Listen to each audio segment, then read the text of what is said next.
I maybe we should just get straight in. I'm really excited. Let me explain how we got here. The year was 2023. It was summer of 2023, and I was working part-time in Soho while working on writing projects. And a friend of mine, Jessica, she told me about Into the Light. And I had never heard about it. I hadn't read anything of yours yet. And she had read the audiobook and she told me about the book. So I went and got it and I read it. And it was such an enlightening experience for me. It was a very meaningful time for me that Uh, summer, reading this and getting to know Manny, and like just him finding community like that. And then Jessica and I did an episode of my podcast, I and she remember. came at this time, I was living in Philly because I had moved there for a dance program, so it was like a whole different time. She came to visit me, and we talked for like 4 hours. Oh, And the episode is 2 hours, but we talked for like 4 hours. We had wine, we had just eaten dinner, yeah. and it just opened the door to so much because like we got to talk about the book, then we got to talk about our own journeys opening up as queer people and Uh, like what that was like, and then her coming from a religious background. And, like, what that kind of healing is like, from then on, I was like, "I definitely have to read more of this person's work." oh, wow. So right now, I'm almost done with Anger is a Gift. Was this your first novel? I mean, the first published one, I had written fiction before. I had written a novel when I was 19 years old that essentially got turned into what is now my middle grade books. Okay. Like large pieces of that first manuscript that I kept all these years became You Only Live Once, David Bravo, and The Insiders. Like different ideas sprang from that original manuscript. But Anger is a Gift is the first that actually got published. I've been writing most of my adult life. And it's interesting, even looking in hindsight, how that became the first one and the many iterations of that story that weren't accepted and didn't make it through, and how that became the first. But yeah, that's my debut, that's my baby. That is a very interesting synthesis of both how I feel about the world and like what kind of YA I write. Even though that I don't think I've ever written a book like Anger is a Gift again. I do feel like it was there's so much in that that I was like, this is what the Marco Oshiro brand will be, if that makes sense.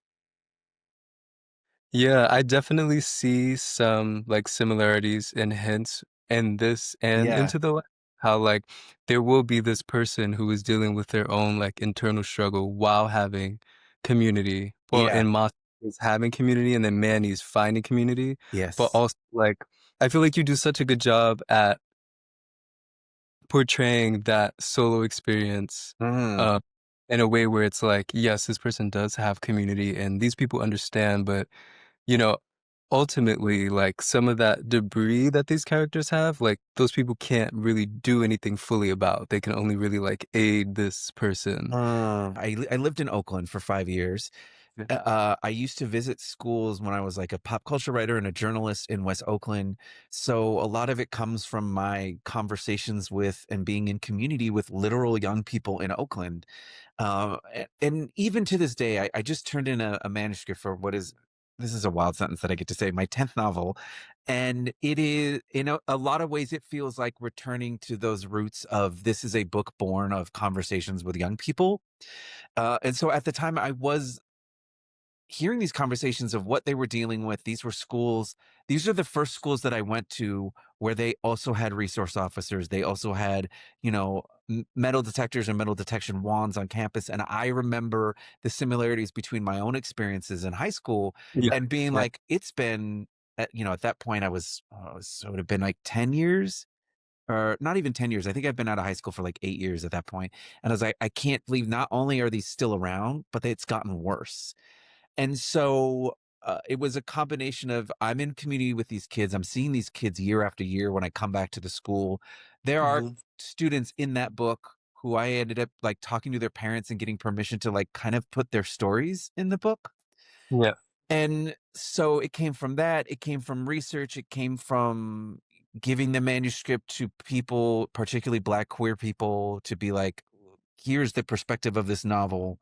And while there are things that I share in very much in common with Moss, I was like, this isn't me. This isn't who I am. This isn't my experience. So it's like a combination of all of those Yeah, it's interesting how some of these things travel. Like, literally, my high school also had metal detectors, but they would do it as a surprise. Like, it wouldn't be an everyday thing, but they would Yeah.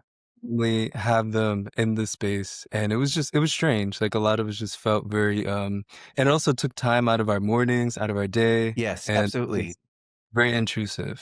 Can I ask, did you find, because this is an experience that I had when I went to college that absolutely informed me writing, that I had been sitting on this idea of writing about that particular intersection between like state surveillance, state violence in high schools.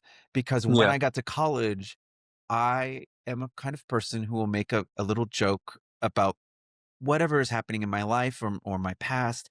And sometimes, and I have learned the hard way that I sometimes don't read the room and I don't see what other people's experience are. So I'd make jokes about I had been, arrested by campus security multiple times over my high school, yeah. and talking about metal detectors or talking about resource officers and making jokes about like, oh, maybe the police on campus will get you. And then I would meet kids who would be like, "Are you okay? What are you talking about?"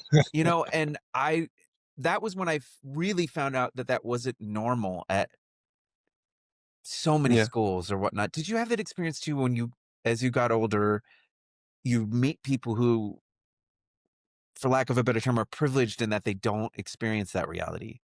Yeah, I definitely have. I feel like it's such a like, I think I didn't know as well that some of these things weren't normal, also because most of my friends were also in the same settings as me, and Uh, whether we same school or not, we were from similar places. yeah. Um, and yeah, definitely. Like, Yeah. not until going into certain spaces as an adult and some of the friends that I have now, some of the things they tell me about their upbringing, I'm just like, "Wow," like, and, like, we probably it's crazy that we're even friends, that we Yeah. know each other now, like, life molds you in a certain way for you to meet certain people, but, like, if it was left up to systems, you probably would have never met them. Yeah. Uh, and I'm glad you said that because I was gonna bring up, Esperanza Oh, and Brooke, and how this character, she is Moss's best friend, and, she happened to be adopted and yeah. raised by 2 white people. My intent is in many ways I am Esperanza, like because I'm a transracial adoptee who was raised by a white mom and a Japanese Hawaiian dad, and navigating both. I am a person of color in this country and am treated more like Moss than I am Esperanza, but also Yeah. what are the situations I'm in which I have blinders on, where I don't see what is actually happening because of let's put it this, the sheer luck of my upbringing. Yeah. And so a lot of that is explored through her character. But I mean, that's the complicated thing because on the surface, I think Esperanza is me. But once you get deeper, I'm much more Moss than I am Esperanza. It wasn't until Into the Light where I was like, hey, I've attempted to explore the complications of transracial adoption before. And then I get to Into the Light and I'm like, actually, let's go full in and make it much more autobiographical rather than these are disparate elements of my personality and experience that I'm sort of putting in different characters and whatnot. But it is interesting to hear that it of this idea that reading fiction can help with the process of extending grace, because I don't know that I intended that. In some ways, I feel a little unforgiving towards Esperanza on purpose, and I did it on purpose and made it uncomfortable Yeah. to the point that Yeah. I've had people say that I really did not feel great by the end of this book reading her character, and I'm like, Mhm. "Good? Maybe once I get to the end of it. Oh, you're not done? Oh, No, boy. Mm, I think that's the thing, but I'm more than halfway through, so okay. maybe, Yeah, yeah, yeah. um Well, okay. Keep but yeah. there are some moments where I rolled my eyes. I think for me, so far, I haven't reached that point, but for me so far, I think sometimes it just seemed like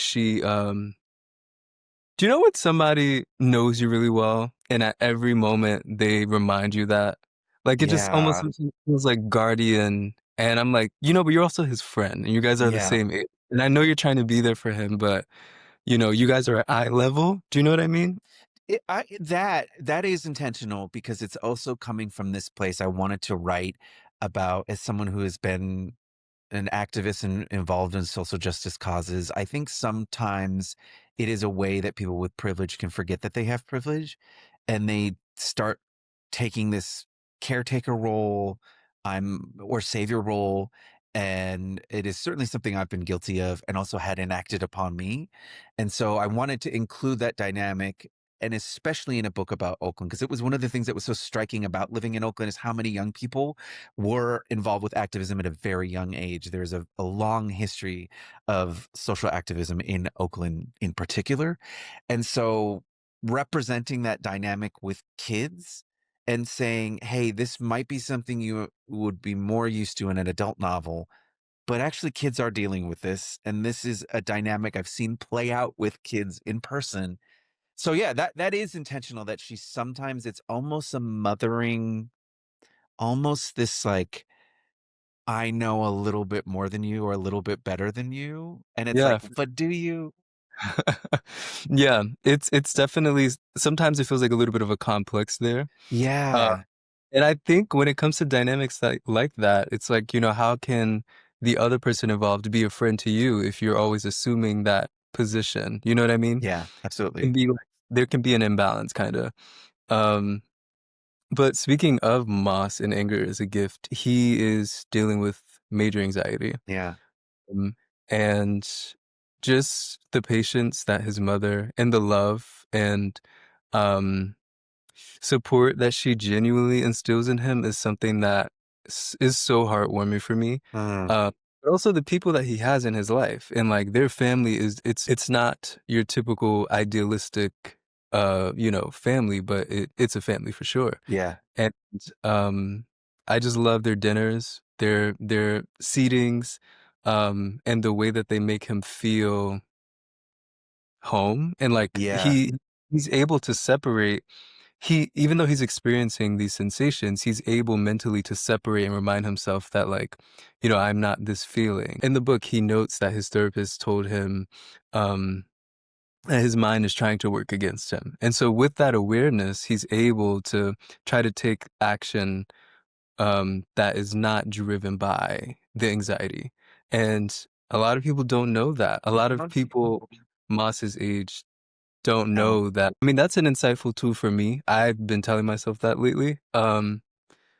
Yeah. The past few years, have been, I think I've accumulated some things along the way. Yeah. I've done a few things and I've met a few people and, when you go outside, you encounter things and you experience things. And that definitely comes with some wear and tear, I Yeah. feel. And so reading for me for a long time has been like my way of understanding myself a little bit more through authors like yourself. There's Dean Atta, British author, Yes. who Love Dean. Love their one work. of my favorite books. Adam Severa, Yes. and a few others that I really appreciate and love. There's Silali Fiamania, Hmm. who's a British writer. When I went to London, I found Before We Hit the Ground, Yeah. bookshop on accident, and that gagged me really bad because I didn't expect to learn so much about a queer person who's the descendant of Ghanaian immigrants. The way that they tell that story, Yeah. and starting from the story of this person's parents and seeing like the ripple effect. But yeah, so Moss, for me, I feel like Moss is like I feel like I'm being informed, like I'm learning from this character, this person about anxiety a little bit more as I navigate it for myself at this age. And writing is like a huge way for me to do that, especially journaling. But just the way that Moss is able to kind of go into himself and like separate the two and remind himself like, listen, this person told you that that's not you. It's something that is a part of you, and Uh-huh. you don't have to give into it every time. And though it might be a frustrating process to have to like recalibrate all the time like that, like at least, he's plugged into these people. Um yeah, I'm curious to know. It's obviously a very important thing, but what made you want to instill um Mm. or incorporate this major theme of anxiety?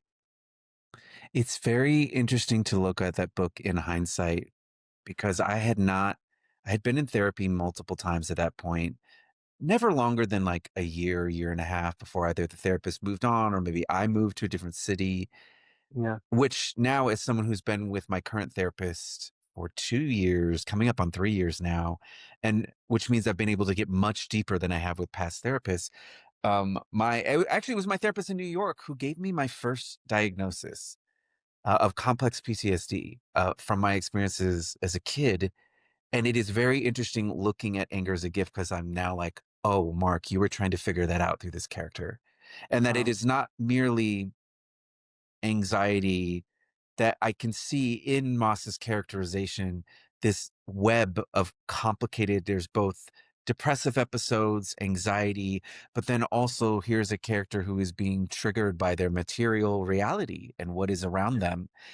And I see all those pieces, and now I'm like, oh, Mark, you were writing about complex PTSD the whole time. And so, but at the time, the way I understood myself and the way that I was understanding my own reality was through therapy, through cognitive behavioral therapy, in particular CBT, which was an attempt by these therapists who knew some about me, but not everything, to help me begin challenging the narratives I was telling about myself. Mm. And so when I started the idea of this book, when I started writing it, I was very conscious of how much fiction I had read that didn't really talk about trauma.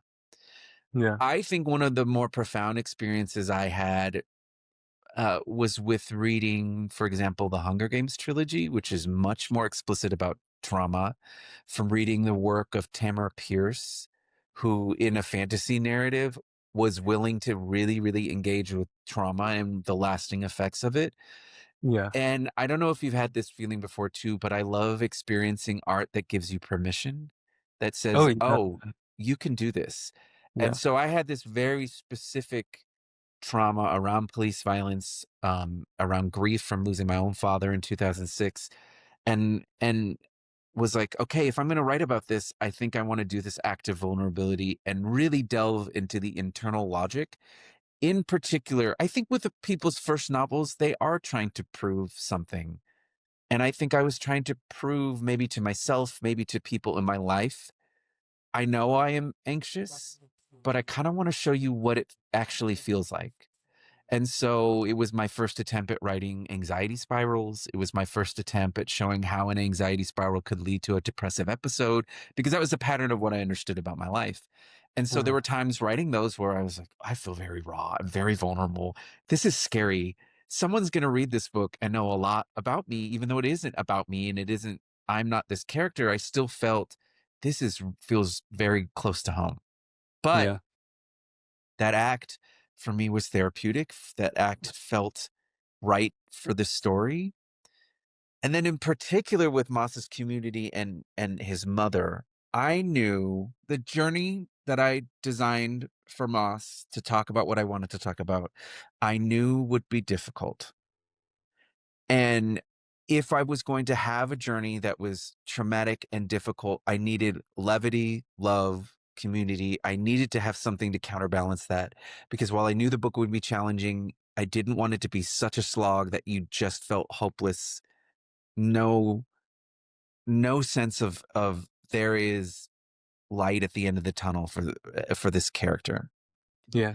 And I don't think there was ever a version where Moss's mom, Wanda, was anything but what she's been the whole time.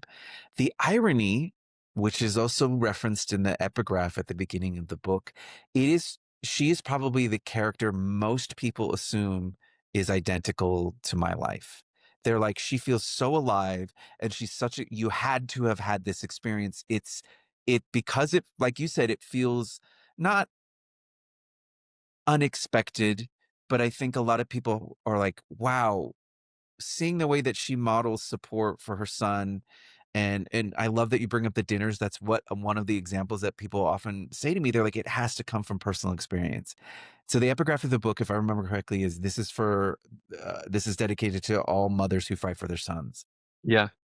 And that is actually an extremely shady reference to my own mother, because I had the exact opposite experience. There is nothing in Wanda not one bit of her that is my own experience. She is a full invention. And so I on the one hand, very flattered when my people are like, "This is obviously your experience," and I'm like, "No, I made it all up. All of it is Yeah. made up."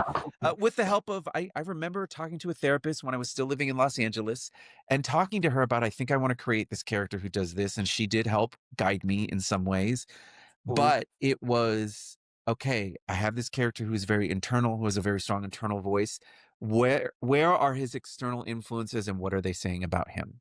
Mm. And while there are negative, certainly negative external voices, I was like, well, what's his light? Where is he getting support? What does that support look like? And so that's where Esperanza came from. That's where Wanda came from. That's where Martin came from. Because as someone who has had found and had to have found family most of their life, Yeah. I sometimes meet people who I'm like, yeah, I made a joke before this started where I was like, yeah, my barber's my husband or whatever. I Yeah. genuinely love my barber. Mhm. He is I consider him a close friend. We have had very intense, intimate conversations. I've never seen him outside of a barber's chair. And yet I would consider him being in community with him. Yeah. And putting a barber who is like found family for this character, some people read that and they're like, I don't get it. And then Mm. I meet other people who are like, "Yeah, duh. That's your barber is part of your community, and the community that's fostered in a barbershop can be part of a community." So it was all Yeah. very intentional attempts to not only recreate some of my own experiences, but to have this counterbalance. This book cannot be all gloom and doom, even if there is a cynical part of me that's like, that is the world. It isn't the world. And I think the Mm. cynical part of me is that anxiety, the anxiety, the depressive episodes that tell you there is no support in the world. There is no one who's looking out for you. You are on your own. And that it was my attempt to counter that and say, but that isn't true. Not only for me, but for this character. He does have people who love and care for him and are doing their best to support him. So that's where a lot of that came from. Yeah. Oof, wow. It's funny because I thought about that, about the note that you left in the beginning about moms who fight for their sons. In my mind, I was like, okay, I don't know if this is like sweet or if this is shade. Um, Extremely and shady. At that point, my mom, when I wrote that epigraph, she had disowned me a second time. She disowned me when I was 16 years old and I was homeless as a teenager, which informs Into the Light. So much of Into the Light is barely fiction. It's weird talking about that book because it is a fiction book, but to me, it's almost auto fiction at times. And so she missed my whole publishing career. She passed in 2023. I'm not even kidding you, like 2 weeks before Into the Light came out, which is basically about her. And eh, when I was asked, do you want to include an, I initially was like, just going to stick with the quotes, but I was like, no, I I wanna make it very explicit that the core of Anger is a Gift to me is Wanda and Moss, 100%, and I want you to know that going into it, and by the time you get to the end. That is the core of it. All the other stuff is important, I care about it very much, but that is the core, and it is a yeah, core for a reason that is very personal to me.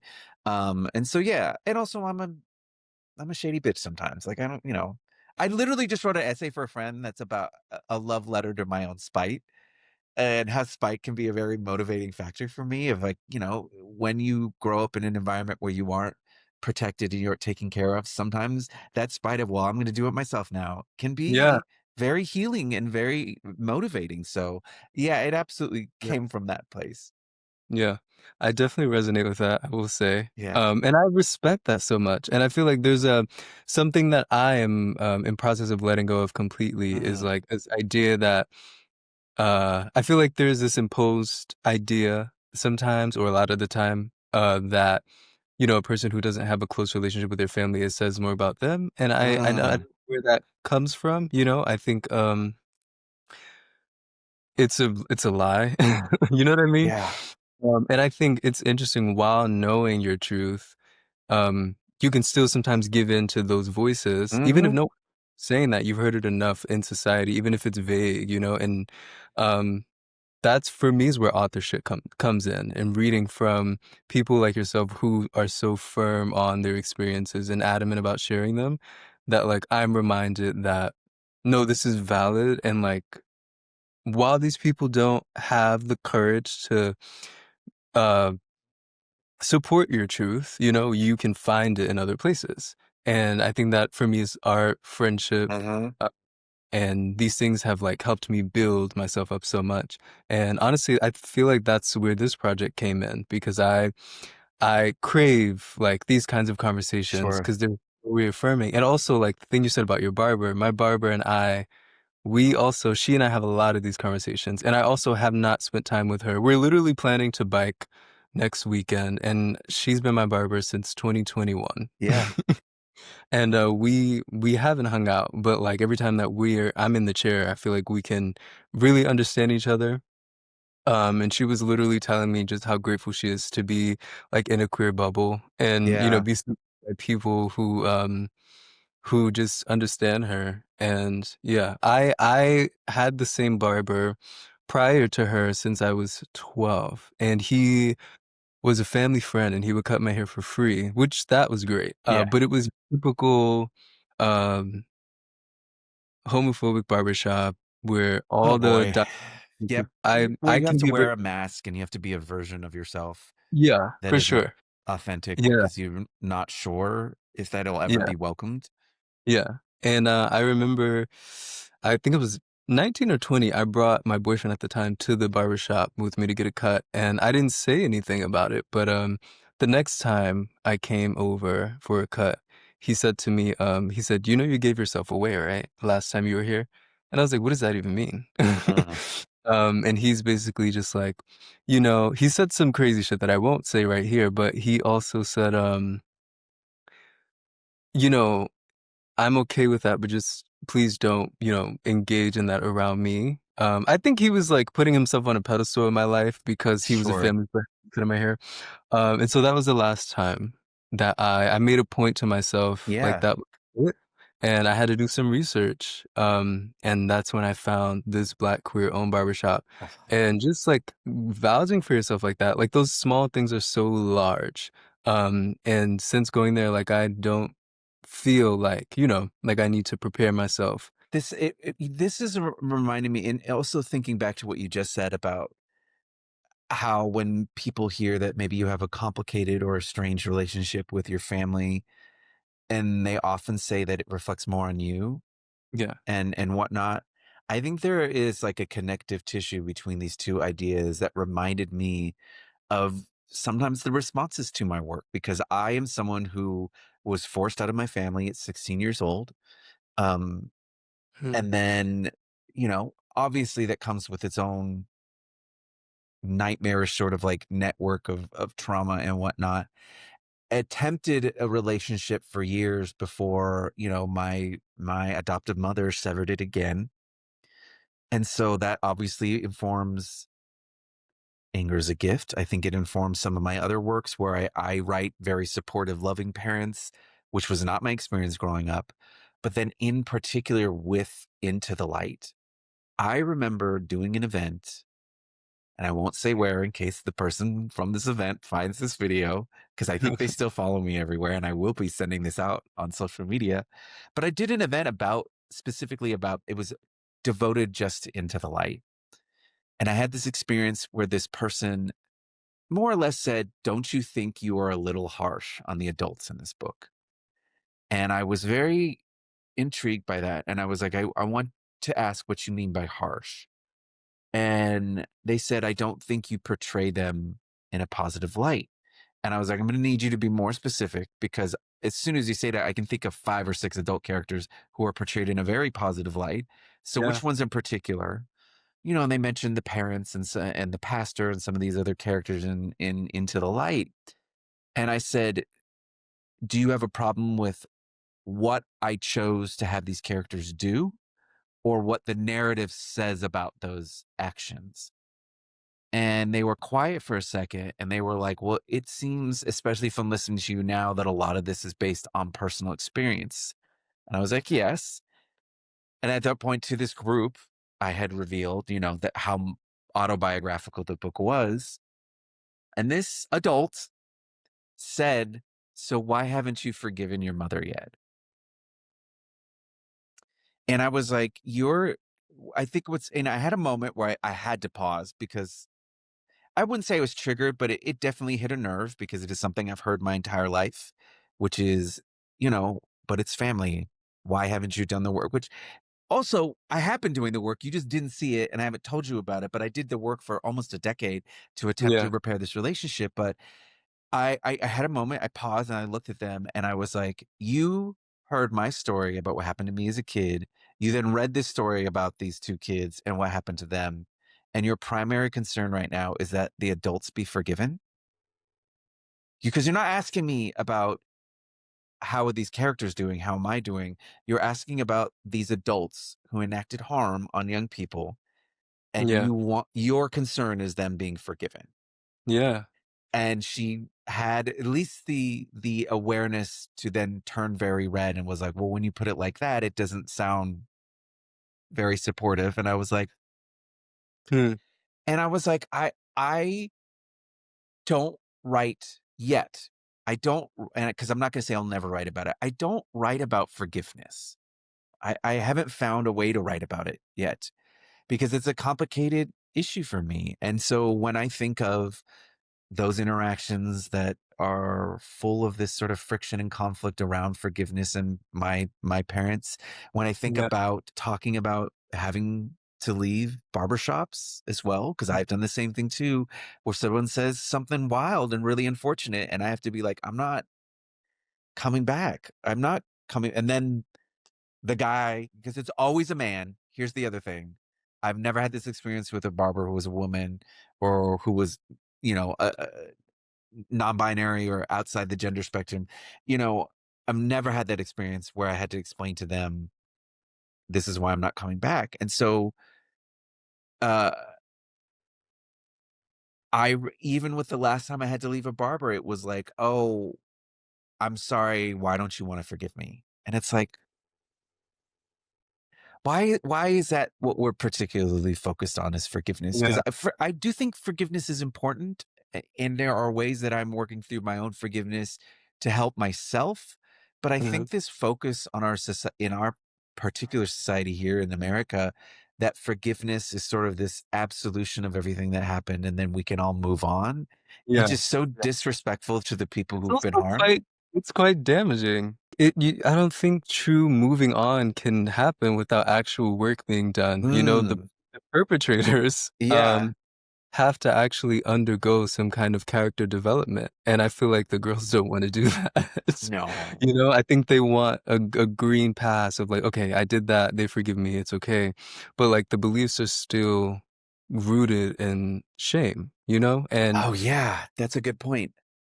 it's like, "Okay, it's okay for now." I think it's a swept under the rug kind of thing, and I think people who are very authentic and, um educated and not afraid to be honest about these things really upset some people. And so I could, I'm not surprised that somebody told you that about, after reading your book, which is it's wild, but I'm not surprised at all.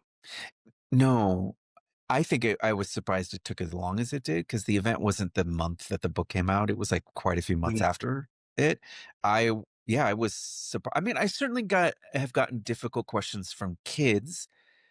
Mm. Thankfully, the act of, renouncing your children, while it is we're kind of cycling back to it happening again, it certainly happens at much less of a rate than it did when I was a kid. It was very I've met so much of Moss's journey of meeting these other kids while he's on the road is based on my experience of Mhm. being in very similar situations and meeting people who are like, I know exactly what happened to you.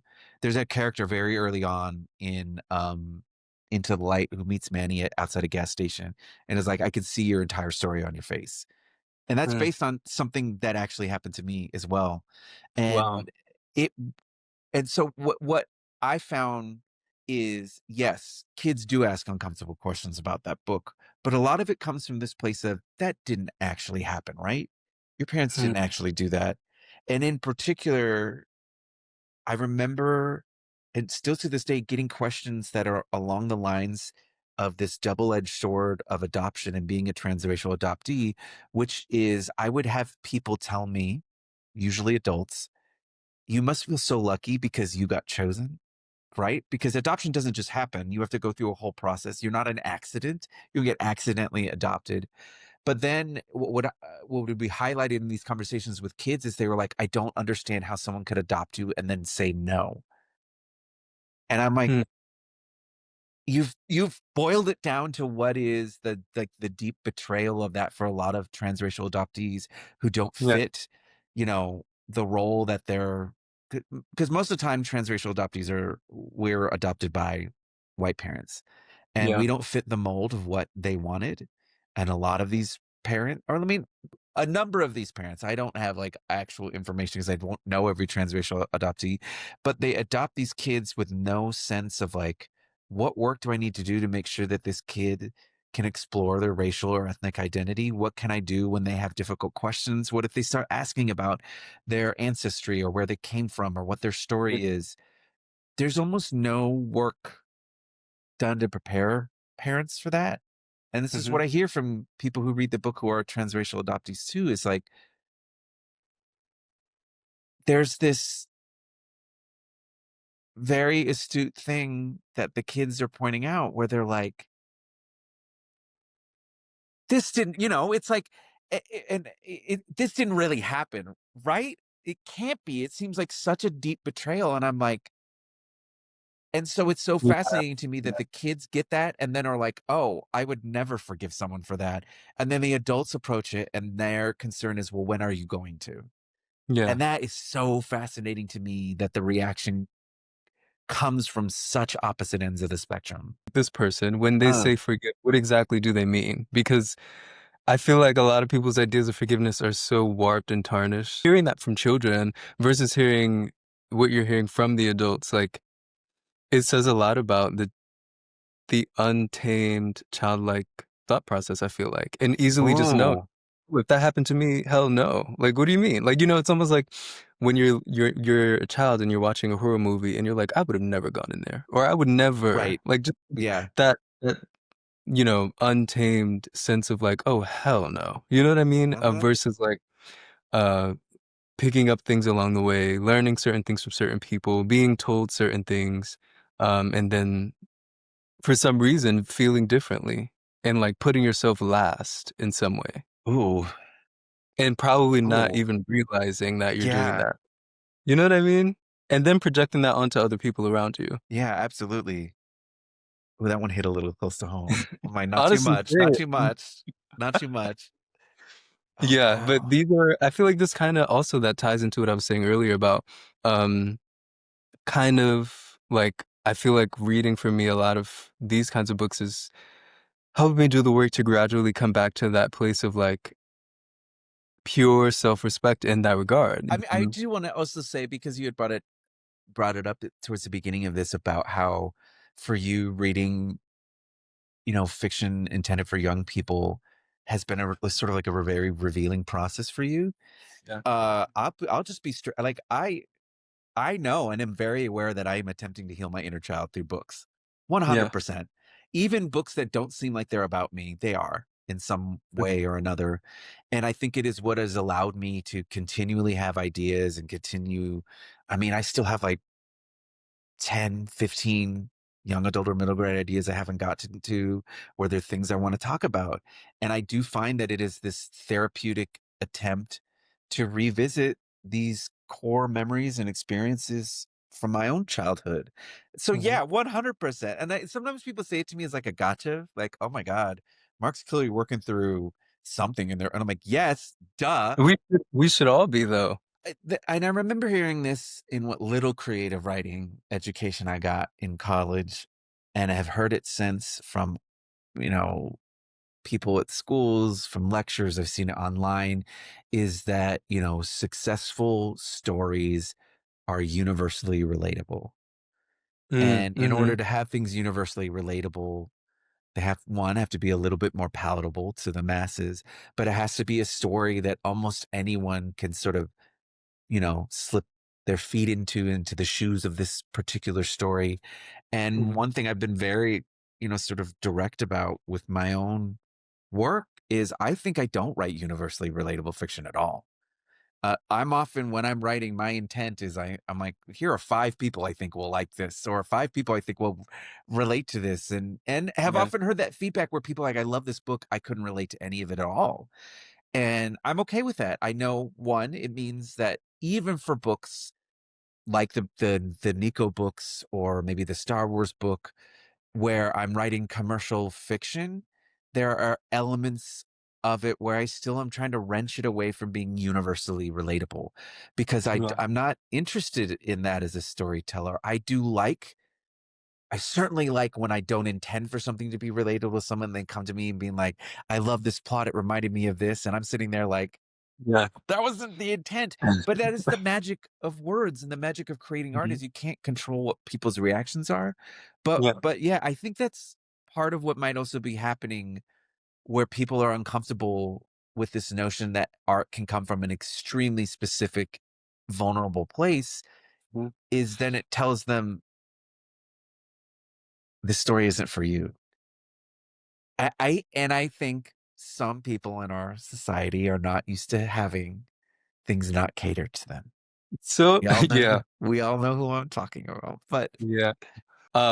I was gonna say, when you mentioned like writing, not intentionally writing universally relatable work, I was talking to a painter, a friend of mine, Ashley from Canada, who Mhm. uh comes to New York from time to time for exhibitions. We recorded an episode of this together, which will be a part of this like capsule. And I asked her, I was like, "Do you have any paintings that are just for you?" And she was like, Oh, "Everything that wow. I make." She said everything that I make is for me, and I feel like that's why I struggle with the sustainability as an artist. Like I feel like I I very rarely like do things with the idea of catering to the space that I'm working in mind. Mhm. And I saw an exhibition of hers in this spring. And she had these really small canvases, and I was like, "These are so beautiful." And she was like, "Yeah, but like I really wanted to do like a major, like a huge canvas in the space with all the things that I wanted to paint onto it." Because it was a shared show, so it was like her space was really tight. Um, and yeah, I told her though, I was like, I feel like when we allow ourselves to create from that place that seems or sounds selfish because it's like speaking from your own experiences, but it's I don't know, I feel like that can be translated as universal because there are other people in the world Mhm.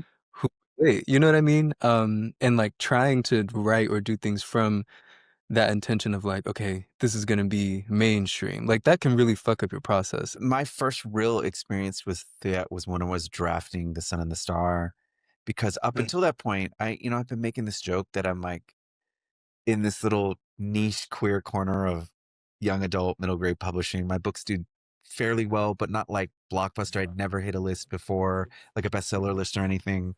I've won a few awards, but I don't have like the best selling books in my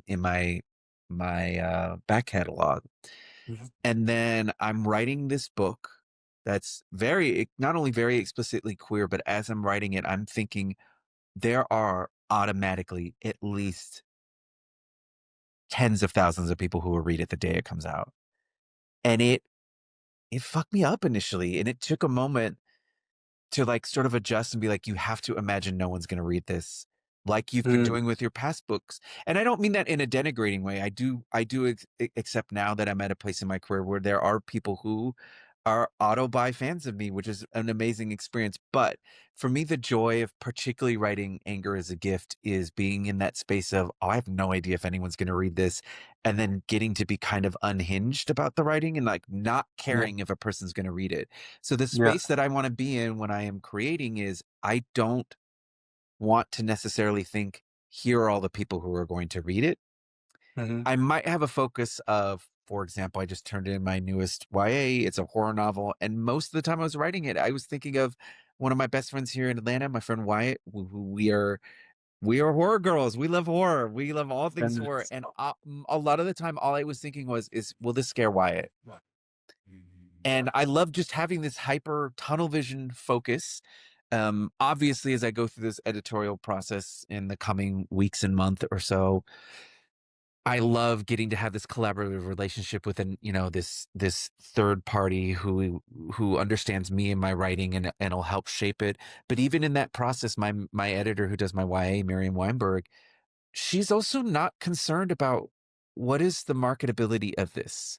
How relatable is it to everyone? She gave me a note that I hope you will take, and I hope anyone listening to this will take and run with it for the rest of your lives. I think about it in every single project I write. She gave me a note on the draft of Anger is a Gift that I turned into her when the book got bought back in 2017. And she said, I want you to consider making sure that these characters are legible, not likable. Do they make sense? Are they full people with Wow. complications? Don't worry about whether they're likable, relatable. That will come from a byproduct of them being real. And it Yeah, blew my mind, both in its brevity. It is such an economical statement, and yet yeah, it is so expansive and large. And every time I'm creating a project, I'm like, are these characters legible, not likable? And that doesn't yeah, mean they can't have likable characteristics. It just means your goal is not everyone has to like them, everyone has to be into yeah. this, because everyone can't be. Mhm. Yeah, I'm going to take that with me. Yes, please Uh take it. I like to use the metaphor of in my brain is a box and it's got puzzle pieces in it. And then my Yeah, first draft is me basically dumping the puzzle pieces on the table and assembling like the corners and maybe the outline of like I just need to know the frame of this story. What is it? What's the framing device of it? Or what am I deciding to show on the page versus not? And then everything after that is trying to figure out where all the pieces go. And I don't yeah, mind the idea that I am polishing it. That yeah, being said, I don't want a book to lose that sort of feral quality that I love when I'm first drafting, which is I'm thinking, I'm doing this for me. I am writing a book I want to be satisfied with. And mhm, maybe I'm thinking of one or two people I want to impress with it. And then yeah. that's it. I am doing whatever unhinged idea I have, and I want it to feel alive and messy and thorny in all the ways that I think is interesting in art. I wanted to ask you, was queerness always central to your storytelling? Yeah? Okay, I can actually show this on camera. Give me 60 seconds to go grab something because Wait, I have in my office over there, I have the first book I ever wrote. the one that you wrote at 19? No, I wrote this when I was 10. It's That's a crazy. short story functionally, like lengthwise, but in my head, it was a book Yeah. at the time. Let me go show you this to show you. Hold on. Oh I'll be my right back. god. Hold on. As a kid, it's weird. Sometimes saying this out loud to hear the contradictions, but I grew up in an extremely religious, fairly conservative family. Mhm. I grew up surveilled, meaning that anything that was brought in the house had to be approved and so that it wasn't demonic or Yeah. evil. And yet, I grew up watching The X-Files, Twilight Zone, Twin Peaks, which sometimes had literal demonic stuff in them.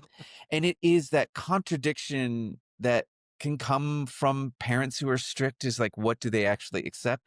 So I Yeah. I was exposed to horrors, thrillers, supernatural, all things speculative fiction at a very, very young age. I read Stephen King's It when I was 8, which I should not have read at 8 years old. But so my favorite series as a kid was Goosebumps. I love the Goosebumps books Okay. so much. And so when I was 10 years old, my teachers had this project where you could like write a story and you would draw your own cover, and then there you if you wanted to you could have your book displayed in the library. And I want you to know very few kids wanted it displayed. They were okay doing it because it was a part of the assignment, but Yeah. most kids said no, I don't want it in there. I did. So this is the first book I ever wrote. I was 10 years old. I was in fifth grade. It is, first of all, gigantic because we had to do an Oh Uncle my Josh movie. So I god. wrote my own Goosebumps book. I need you to know I'm 10 years old, and the name of this book is Stay Out of the Closet. Wait, this is stunning. I Yeah, love the green. yeah. Well, but also Stay Out of the Closet. Even at 10 years old, I was like, Mark. Let me also show you this other cool thing. I think it's in this one. Is it in this one? Does it have it? It does. It's printed out on like you could very tiny words printed out on computer paper. This is the library card that all these people like checked this book out Wow. and read it. 10 years old. Oh my god. Um, the main character of this he's 13. His name's Carl Banks. He lived in Indiana. And I wrote him having a crush on his best friend Jessica. But the only thing he likes about Jessica is like doing her hair. So I wrote this when I was 10. My teacher then encouraged me to write my own series. So I wrote these books called Terrifying Tales, which basically Goosebumps ripped off. And they were always the main character, were always boys who were like super close to a male best friend all the Yeah, time. I read them and I'm like, oh my God, my teachers at the time must have been like, this, they were so fucking they tired. were just like, okay, come on, Mark, let's go. So by the time I actually attempted to write a manuscript that I wanted published, yeah, it was, I was 19 years old. I was out of the closet. Um, yeah, that first manuscript was about a young queer teenager who finds a portal to a magical world in his closet. Wow. And the idea was, even at 19, I was like, I want to subvert this idea of a closet and staying in a closet. That later became the basis for the insiders. Is this, I still Mhm. was like, I love this idea of subverting a magical closet and having it Yeah. not only be a metaphor for being in the closet, but it is literally magical.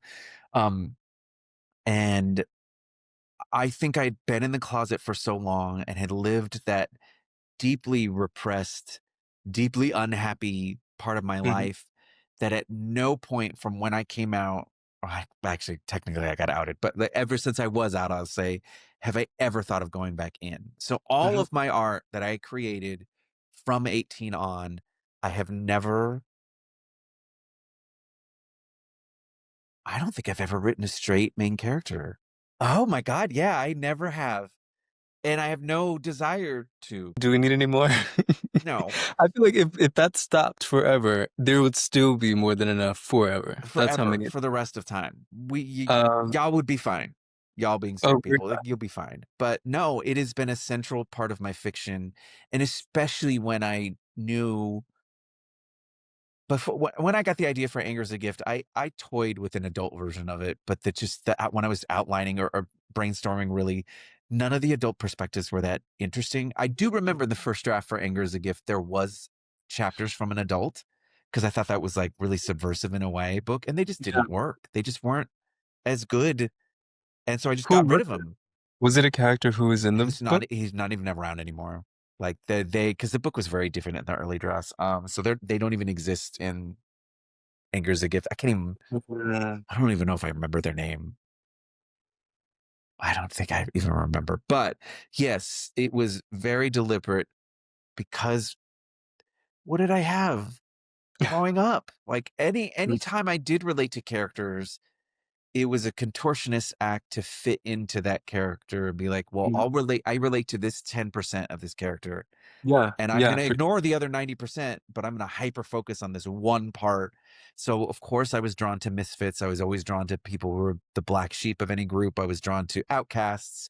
I loved any story about kids not fitting in and having to find their way. I didn't have the yeah. word found family at the time, but I loved found family. So, when I was like, I'm going to write for kids, always, this is always going to be the center. I'm always going to write not only queer kids. As much as I can get away with it, they're always going to be queer people of color. Now, for like the Star Wars book and Nico Di Angelo, like I couldn't get outside of that, but I'm Yeah. still going to address queerness. You know, the as much of an expansive conversation about gender as all of that. It's always going to be a hallmark of one of my projects. Yeah. Oh my God. I'm not the same, unfortunately. Like, I definitely did not start off writing authentically, like with my identity Mhm. infused into the story. Only maybe like a percentage, as you said. But I also feel like I grew up seeing like white people on TV and being like, ah, I resonate with that. Um, that for me was One Tree Hill. Have you ever seen that show? Yes. Okay. It would like come on, Okay. Gossip Girl would come on at 8, and then One Tree Hill would come on at 9 on CW. Yeah. Yeah. Yeah. I shouldn't have been. I was a child. Should not have been watching those shows, but I love them. My mom and I used to watch them together. We lived for it. But um, I don't know, I felt like that was a show for me where people were so emotional and open and like everything was just so emotional. Yes. I resonated with that so much and I was like, "Oh my God, I love this um like the drama, but it's like it's psychological, it's emotional, and I feel like I think I wanted to experience more authentic, open conversations like Hmm. that at that age. And where I come from, we didn't really have that kind of dialogue. And that for me was like just seeing people be mm, so expressive about their feelings like that. I think that was something that I pulled from. But my writing has changed a lot, like since I've been able to, I'd say with my evolution as a person, my Yeah. writing grew up a lot. And the project that I'm working on now, since 2021, it is probably I'm glad that it is what it is right now. And it took so much for me to be able to write it. The first time I attempted something like this was in 2019, and I'm so glad that that did not progress because it Yeah. wasn't. Um, but yeah, it's I also don't know if I would ever feel the need to write from the perspective of a straight person unless it is doing aid to the story of somebody who is queer. Yeah. You know? Or if it was a subversive thing, which even then I'm like, I don't know how I would attempt to do that. Like maybe if I was Yeah. writing like a satire or something where Mhm. I could, but even then that would be a straight person viewed through the lens of someone who's been queer their whole life. Yeah. So, they'd basically be a token anyways. Um, but I like hearing because I can't say, yes, I may have like always wanted to write about queerness, but I can't sit here and say that I was like, I'm all in at the beginning. I wasn't. In fact, I talk about this pretty openly. I deliberately refused to write about my childhood until Mm. into the light.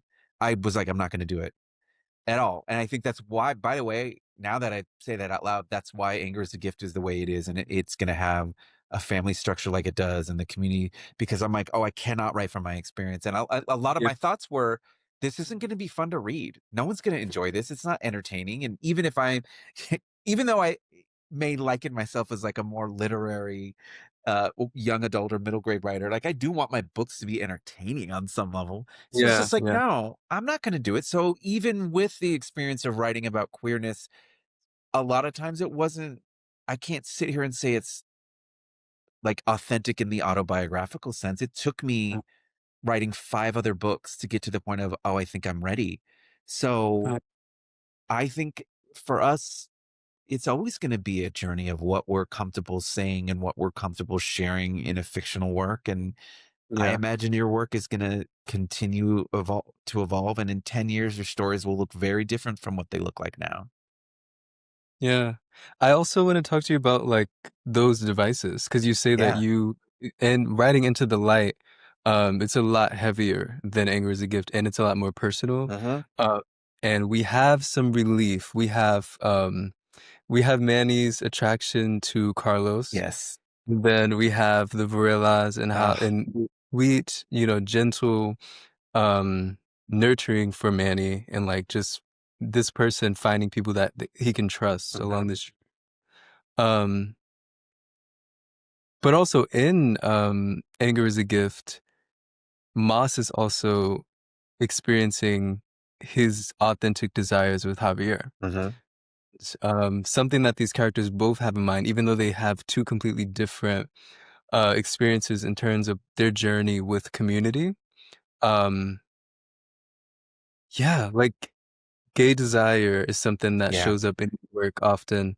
And I something that I find so important so far with reading your work is that these young people, these young boys are in a tug of war with themselves internally when like simple things that straight people often get to do and experience Yes. without much Yes. thought, like, simply being attracted to another guy and kind of villainizing yourself for it or running the other way. And that's something that I also relate to a lot.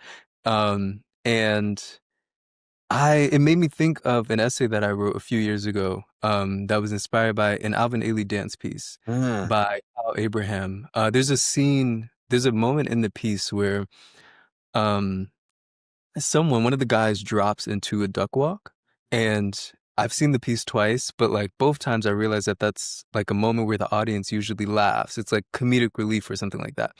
And I don't know, I didn't really understand why that was a funny moment. Like this person was voguing. And even though Vogue is not like, an element of Alvin Ailey, but it's a serious dance form, Sure. And it just, I don't know, as I do, I went into thought and I was curious as to, what about that was comical. And then the essay is called Black Femme Cares for Dance. In that essay, the reason I mention it is because I found and I wrote that queerness or homosexuality specifically was considered a mental illness. Hmm. And at that time, I could only imagine Alvin Ailey feeling like he had to keep parts of his identity behind for the evolution of this company to be supported by people. And unfortunately, within the Black community, there is a lot of homophobia and shame that is so deeply rooted through the grapevine. So it's like, while trying to create this thing that's for everybody and for a people, there's still other complexities within that. Right. Just knowing that homosexuality was considered a mental illness, and some people still probably do consider it such, um, it just tracks that these young boys feel so shamed for such a natural reaction Uh-huh. to a human being. You know what I mean? And Javier is so easygoing in the book, and he's just so confident. Yeah. And Boss is like low key intimidated by that, maybe envious of that. And that's me. I'm that person. Like I feel like I have one foot in confidence, one foot in insecurity, Yeah. and I'd have to do the work to manage it. But that's something that I detect that I feel so connected to. And both of these boys give me a lot of hope in terms of like being able to continue to open up more, and learn how to lead with that desire Huh? versus the thoughts that are attached to it because of shame. Um, yeah. So even though like those devices and these guys are like fun for us, like because we're rooting for them, we're shipping the relationship, but also I think for me it's um it's cathartic to see like these young boys Yeah. eventually have like let themselves have this thing. Um, I like how you put that too, let themselves. And like yeah. it's an And allowance. mhm. Mm. I do have to say, when I first read Into the Light, what I liked about Manny's story is that, like, we don't know everything right away. It's so gradual. Yeah. Uh, and in the beginning, he says certain things, like, when you're someone like me, like, just isolating himself. And he used that sentence a lot, like, when you're someone like me. And I think at first I didn't understand it yet. And I was like, if he says this one more time, Yeah. eventually I was like, Daryl, that's you. Like you do that Oh, sometimes. And oh, I can't say, I'm not in any way trying to compare my life experience to Manny's sure. or yours. Um, but to a degree, when you go through experiences enough where you might feel separate from certain people, I feel like it can, like you said earlier when we started this conversation, working through the things that we tell ourselves. I realized like, oh shit, no, like you do this sometimes, like you tend to do things yourself because you've had to, and you've had to Mhm. pull yourself out of times where you may have spoken up about something and other people didn't have the capacity to even see how real that was for you. And it kind of put you in a place where you are so self-sufficient. And Manny was literally that. He was willing to go through so much stuff to ride solo. And it wasn't just for him, it was for his sister. He Mhm. felt like he needed to go find her. But also, my friend Jessica, when we spoke about the book, she pointed out to me like this person literally met another young person who has a similar experience to him to a degree, and this family who are also trying to repair their own lives from similar things. But he can't realize that like he found people who he really relates to because he's stuck in this like survival mode. Yeah. And I have so much empathy and respect for Manny. And also I love the way that the Varela's weren't. There were times where they were pissed off or they didn't understand when he would try to run off, but I don't feel like they were scolding this person for having a natural response to the things that they've been through, you know? Mhm. They're I'm they're based on real people I met when I was homeless. I Wow. met a couple when I had a very weird summer between my junior and so I was kicked out of my home about 2 or 3 weeks into the beginning of my junior year.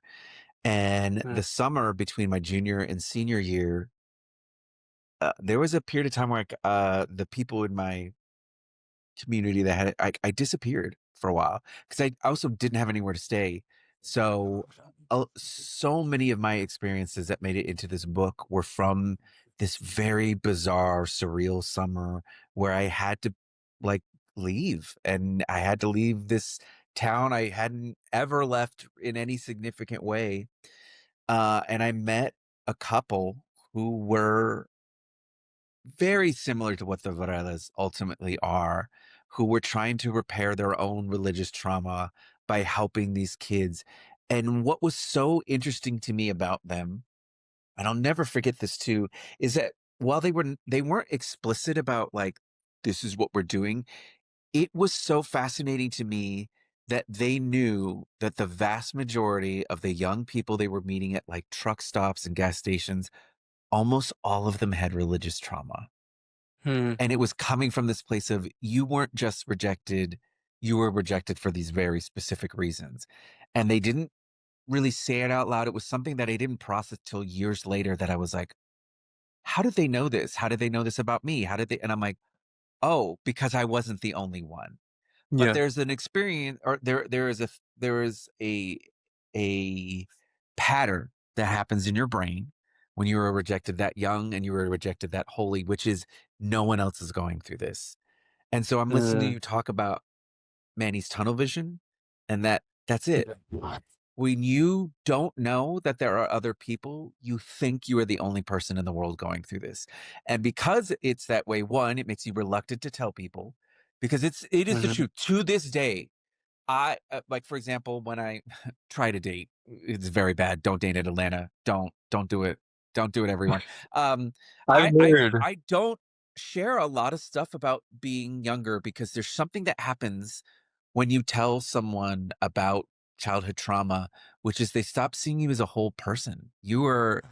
They Mm, see you as a victim, they see you as it's very strange, and it happened a lot as a teenager, and so I would just stop telling people, and I would do my best to hide as much of my story as possible because you become this weird mixture of, like, a charity case and, like, a repository for their pity, and it becomes mm, much more about them and their feelings than your own feelings, and so that's stuff that informed Manny's tunnel vision is, like you said, you become what you need to survive. You use the word survival mode early in this conversation.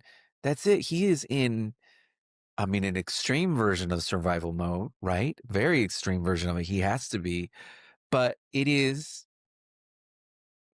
it was, let me put it this way, my attempt to course correct the ways in which I wrote Moss as best as I could with the information that I have. But I would actually say now, it's not that your thoughts are working against you. They're actually not. They're actually trying to protect you.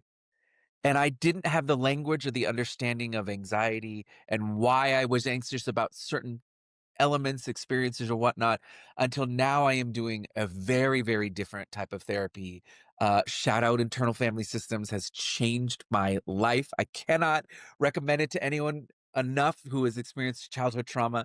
Oh my God, it is an incredible modality of thinking and a way of addressing trauma. But I think so much of this book was me saying, wait, hold on a second. What if your thoughts aren't actually working against you? They're just trying to protect you from what you've already been through.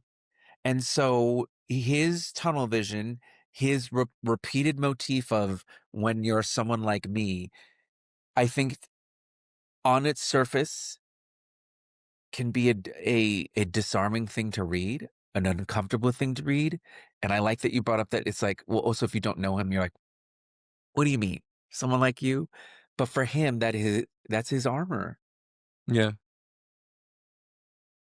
Wow. And also, him and his sister were betrayed by grown people their whole lives. Their So whole it just, lives. Makes a lot of sense. I wanna slip this in there. I don't know if this is something you would ever be interested in, but, Yeah. my friend and I, we would be interested in maybe, like, a little small, gathering of Elena's perspective through that experience. Elena always just wanted to be loved, I feel. Yeah. And 100%. she was very excited when she met these people. And, it was so unfortunate that they were just so manipulative.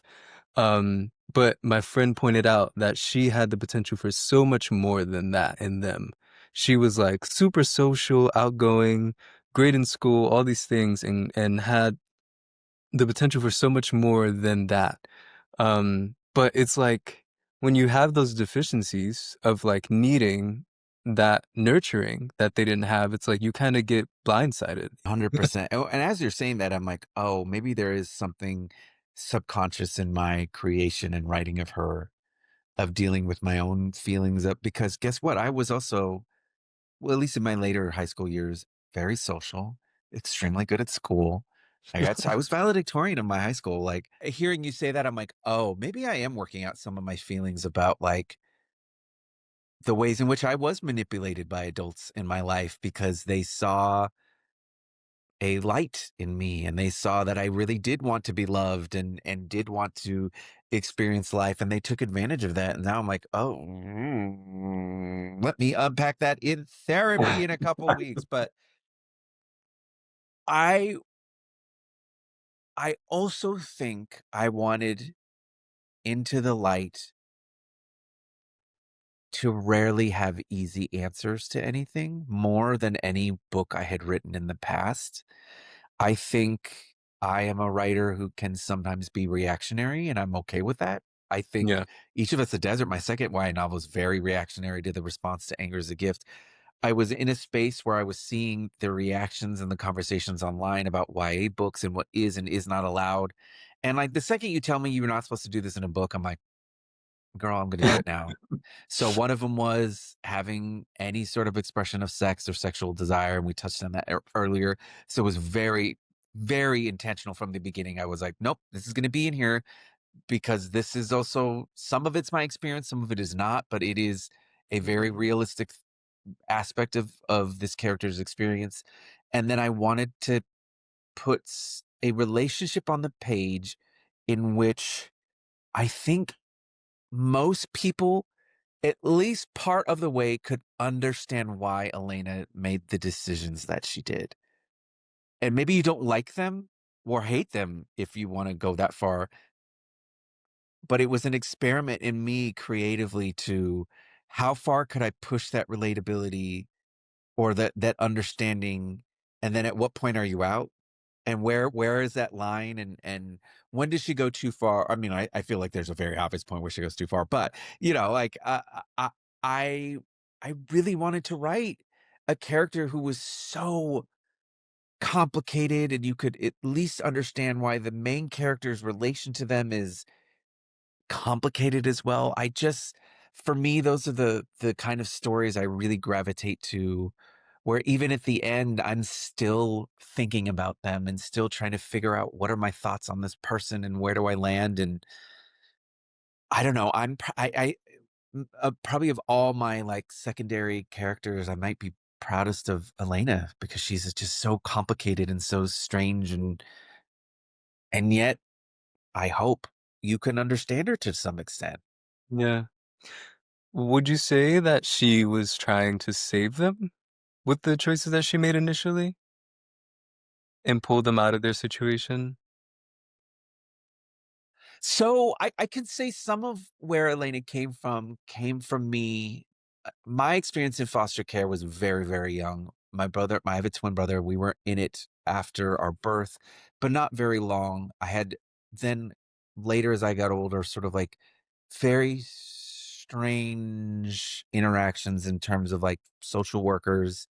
Yeah. And then once I got kicked out, I had to have a lot more with conversations with counselors, police, social workers, which is when I've then started discovering that maybe the way that I had been treated in my life was wrong, and having that outside perspective of like, you were a state adoption and you've never seen a social worker until now.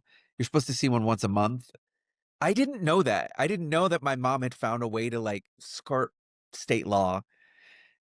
The wild things that I had discovered through it, but, I did do research and talk to some of my other friends who had much more time in the foster care system than I did, and where I pulled from for Elena was from this person I talked to in New York who talked about this idea that they would meet. I'm going to use the phrasing they used, which is pick me children, which is people who were in the foster care system who did anything possible to get picked to get out of it. And how they were like so fascinated by them because, on the one hand, they were like, yeah, girl, I get it. I don't want to be in foster care either. But they kept running into this particular kid who would be cycled back into the foster care system, who would basically change who they were every time so that they could be like the perfect child for whatever foster parents they were. And how they, like, years later were like, I understand them now in a way I never could have when I was younger. When I was younger, they just annoyed me because I'm like, why are you so malleable? Why are you always changing? And now as an adult, they're like, oh, I get it. I really get it. And I loved this idea. I don't know that there's all of that in Elena at all. I think she's more complicated and layered than just having that one element. But I think that element of I'm tired of this experience, and here is something that can give us stability. Yeah, I do think there's an element of her wanting to be a savior for the two of them. That Yeah. means she ignores reality. And I don't think that makes her a bad person, but I think it means that she can't see some elements for what they are. Mm, yeah, What a and that question. Yeah. that kinda dynamic, as you described that, that is something that shows up in so many like, I'm thinking about maybe, like, a single parent household dynamic, and other things like, that ties Oh, into wow. and I also just because she was the older sibling, Yeah. so that could be compared to that in a way, in the slightest way, I feel. Oh, I that's a whole other what can of worms that I hadn't really thought of. In the ways, and I mean, thinking about our conversation earlier about how Esperanza was mothering towards Moss, but this is Yeah, I feel much more, maybe not explicit, but more obvious. yeah, Oh, oh, I haven't and unpacked that. I don't and like they're, this. like I don't like what I feel. and they're Wow, that's really biologically related, fascinating. so Yeah, it's a little bit more intimate too. Um, absolutely. wow. Oh, Oh, wow. man. I one more thing that I wanted to talk about Yes, in terms of Into the Light, yes, um, in the book, later on in the story, we find that Manny is deep into this kind of ritual where, um, he gives birth to himself or is yes, split. Um, and Eli, I interpret, is supposed to be a good version of him or his yes, light, and Manny's supposed to fall away as like the darker part, you know? yes. Um, wow. Eh, But yeah, it was graphic the way that it happened, and it's also obviously fiction, but like it's such a visual way to describe how I feel like a lot of queer people in certain spaces have to or are forced to leave certain pieces of themselves behind or yes, part or try, yes, and that yes, also yes, causes yes. so much internal discourse and debris and suffering, Yeah, but that's how I experienced that in a more, like, realistic, way, sure. and, yeah, man, I when you wrote that, were you thinking about that? Yes, 100%. In fact, there's a line in the book, I think I wanna say Rakim says it. I swear, or maybe I just fully imagine this, but which is that you'll never be good enough for them. Hmm, And it is a sentiment I had to learn the hard way. yeah. Absolutely had to learn the hard way as a young, in the closet queer kid. You will never be good enough for them. And so I here's the Mhm. wild part. I was about 75, 80% done with drafting this sort of contemporary version of Into the Light. Yeah. And in that one, Manny and Eli were fully two separate characters, fully different. Actually, if I remember, it was Manny and Luis. His name was Luis. And I have since brought that character back as an adult, like version of not like it's not in the same universe, but like what I was trying with Luis, I've now found a way to do in a different book or whatever. But and it wasn't working. I was trying to write this story about these two kids who had experienced two different sides of reconciliation. So a lot of the setting was still the same. Elena was still there or whatnot, and it Okay. wasn't working. I remember being in um uh Fort Greene Park. I was Mm, riding outdoors with my friend Daniel. Shout out Daniel, Daniel who works at HarperCollins, one of my favorite humans on the planet. And we were just having, like an accountability work session where we're writing. yeah. And I remember stopping writing because I had this thought where I was like, what am I trying to do here? And I was like, my attempt here is I want to write about how in this world, sometimes if you're queer, you have to tear yourself in half. You can't be your full self ever, unless until you're safe. And I just had this errant thought of like, God, it would be so much easier if they were the same person. And I remember stopping writing and I looked up at Daniel and he was like, "Are you okay?" Like, and I was like, "I need to call my editor right now." And he was like, "What?" And I was like, "I think my book is wrong." And I was like, within days of, I could have finished it in Wait, days. so you had already written from both of their Fully, perspectives, the book was almost and done. they weren't the same person? No. And so I had this moment where I was like, "Oh no. Oh, well, okay, so it's called I like to call it shiny object syndrome. You're a writer, you're in the middle of a project, it's getting real hard, or you're almost done, and a little shiny object appears, and it's usually an idea for a different book. And you're like, Yeah, oh God, I wanted to go chase after that. And really it's your brain being like, we're at the hard part. This is very difficult. Even if the end is in sight, you want to go to the fun part, which is developing an yeah. idea and whatnot. But this was a shiny object idea about the very thing I was writing. So I remember I either called or messaged my agent first and was like, "Hey, we had been talking very extensively about this book." I was like, "I think I want to do this. I think the book is about this. I think it needs to actually be an unreliable narrator. I think the structure of the book has to change. I hate this. The book is due in a month. Am I out of like out of pocket here or whatever?" And my agent was quiet for a moment and was like, "If you don't do this, I'll basically drop you as a client." Like, it's a joke, but just was like, "That is That's it. That's what this has been missing the entire time." And I was like, "I think I Yeah, need to call Miriam right now." And they yeah. were like, "Yeah." And so I texted Miriam. I said, "Miriam, what if Manny and Luis are the same person this whole time? We keep trying to write them as two separate boys going through this experience. What if they're the same person?" She was like, "What do you mean?" And I was like, and I explained the split thing. And this whole procedure is like this almost like David Lynchian magical realism element that just happens, and it only happens to him. And then what Eli's story, well, at the time it was Louise. What Louise's story is, he wants to do it again and make him recreate it for other kids because he finally Mm, did what all of these people always want is, I want you to extract the good parts of you and leave behind the part that they don't want. And she was same thing. She went, I mean, ape shit and was like, I cannot, that's it. And she was like, you're gonna have to rewrite the whole book. I'm like, I know. She's like, get to it. I rewrote that entire book in like 2.5 weeks. It is the clearest vision I've ever had for a book, the fastest a book of that length has ever come out of me. I'll give you one last little anecdote that might blow your mind. The okay. first draft of Into the Light, at the outline stage, I promise you this is real, was a supernatural comedy. This book Are you was a serious? comedy. Yes. At first, you want here's the great title that I'm gonna put out into the universe. I don't talk about it very often, but I'll put it out in the universe today. It was called Party Like It's 666.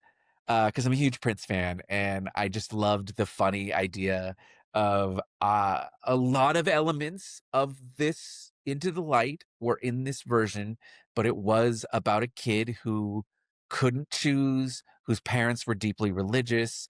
There was no sister though, there was none of that. It was a comedy about a kid who discovers, unfortunately, when he tries to throw this rager of a Halloween party and invite the star quarterback who he has a crush on.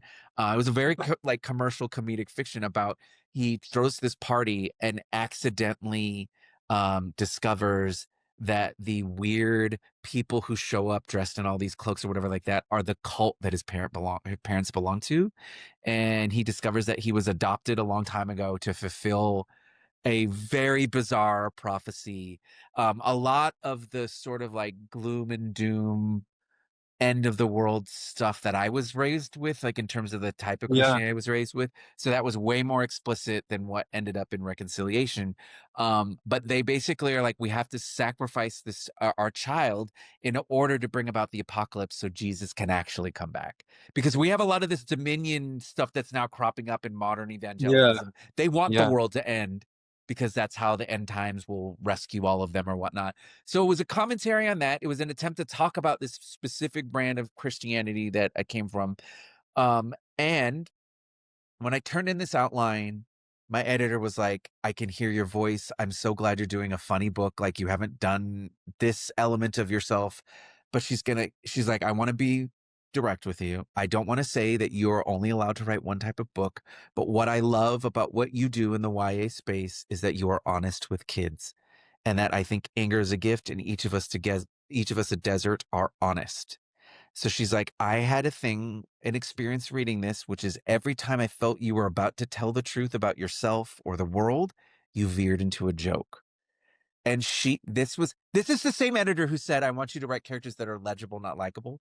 She said, do you want to release a book that's funny, or do you want to release a book that's honest? I went into a coma for a week because she eviscerated me with that comment. But I thought about it for a long time.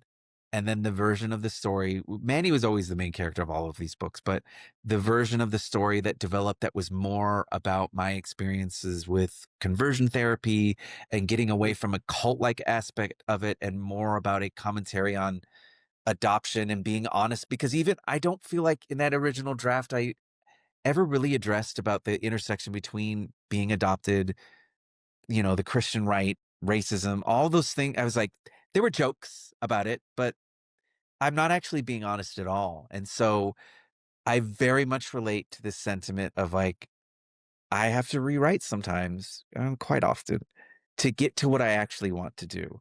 I think the vibes were still there. I think a lot of the themes of you're not good enough for the people who claim to care about you were always there, but it took me multiple iterations to land where it ultimately did.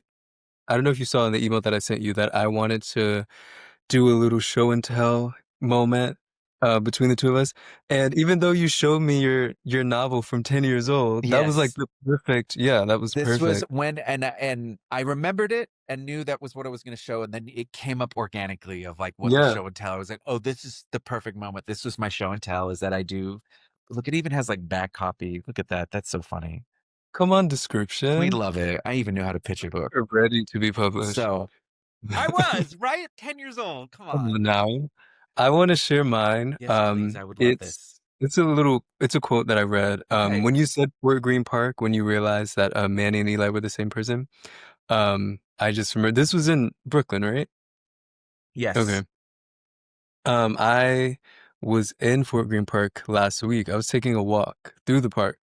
And when I came out of the park, I was walking on the outskirts. Yeah, And I was having my 20-minute walk, which is like where I have to slow down. It's so as a New Yorker, it's so hard to I know. at least 5 times I have to slow my body down because I'm always strutting.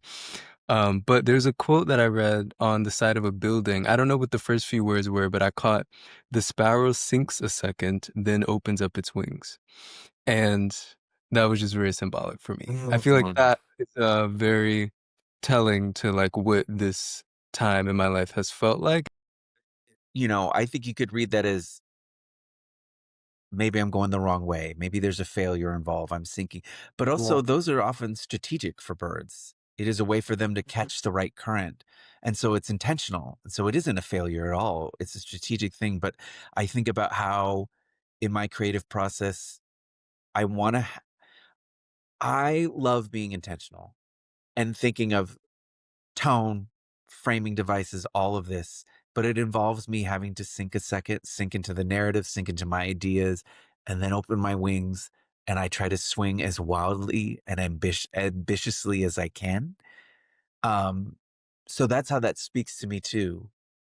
Like just thinking about what is the moment before I open my wings, and then what happens after I do. And thank you for being so candid. Like it means a lot, and I think it's I know why a lot of people are afraid of, you know, being so honest about Yeah. personal experiences. But in the fiction world, I feel like it's my cat is gonna meow. But in the fiction world, it's I feel like it's a place where a lot of these things can be told by maybe hiding behind a character or Mhm. infusing some of yourself into it. Um, yeah.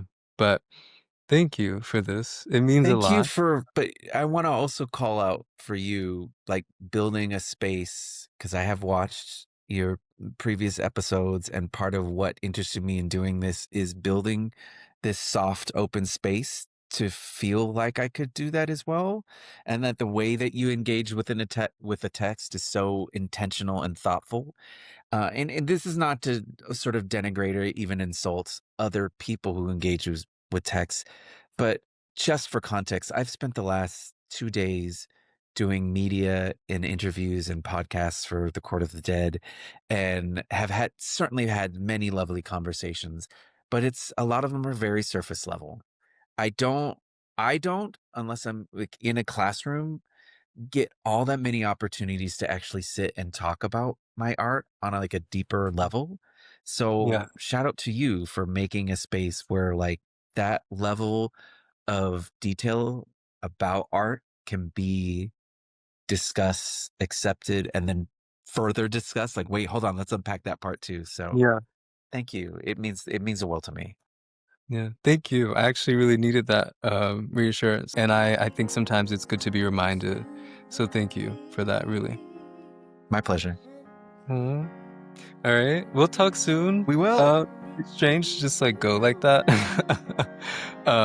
But this has been really great, and I really appreciate your time a lot. Likewise. It's very Good luck with mutual. the tour, and yeah, I just hope it's a very inspirational time talking to people Thank and you. to the children. Wonderful. Well, thank you very much. Great. Thank you. Bye. Have a good Yeah. night. You too. See ya.